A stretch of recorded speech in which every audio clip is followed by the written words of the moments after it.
Hi friends, Sahana form YouTube சேனலில் subscribe பண்ண எல்லோருக்கும் நன்றி. மேலும் சப்ஸ்கிரைப் பண்ணதவங்க சகானா ஃபார்ம் யூடியூப் சேனலில் சப்ஸ்கிரைப் பண்ணிக்கோங்க. நம்ம இன்றைக்கி வீடியோவில் என்ன பார்க்க போகிறோம்னா, குளுக்கோஸ் ஆடு வளர்ப்பில் குளுக்கோஸின் பயன்பாடு அப்படிங்கிறத பற்றி தான் பார்க்க போகிறோம். நம்ம ஆடுகளை பொறுத்த வரைக்கும் இந்த குளுக்கோஸ் வந்து நம்ம மனிதர்கள் பயன்படுத்தக்கூடிய குளுக்கோஸ் தான்.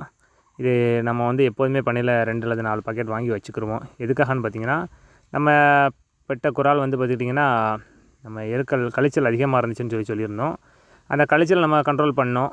ஆனால் அது ஆன்டிபயோட்டிக் மருந்துங்கிறதுனால கொஞ்சம் எந்திக்கிறது கொஞ்சம் சிரமப்படுது. அதனால் கொஞ்சம் எனர்ஜி வேணும். ஏன்னா நம்ம கழிச்சலாக இருக்கும்போது திடீர்னு மருந்து கொடுத்து ஸ்டாப் பண்ணும்போது கொஞ்சம் எனர்ஜி லாஸ் ஆகும்.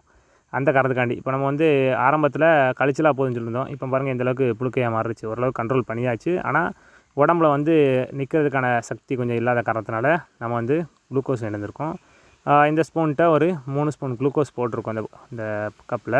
அடுத்தா பார்த்துட்டிங்கன்னா, வீட்டிலேருந்து நம்ம ஹாட் வாட்ரு கொஞ்சம் இளஞ்சூடாக வெந்நீர் கொண்டு வந்திருக்கோம். இதில் ஒரு 2 கிளாஸ் தண்ணி அளவுக்கு நம்ம ஊற்றி இதை மிக்ஸ் பண்ணி குட்டி குடித்தா நம்ம அப்படி டைரெக்டாக கொடுத்துடலாம். சப்போஸ் அதை குடிக்காத பட்சத்தில் நம்ம சிரிஞ்சு மூலமாக அதுக்கு கொடுத்தா தான் அந்த குட்டிக்கு தேவையான எனர்ஜி வந்து இந்த தண்ணீர் மூலமாக கிடைக்கும். இப்போ நம்ம பெட்டையை பொறுத்த வரைக்கும் நமக்கு அந்த சிரமமே இல்லை.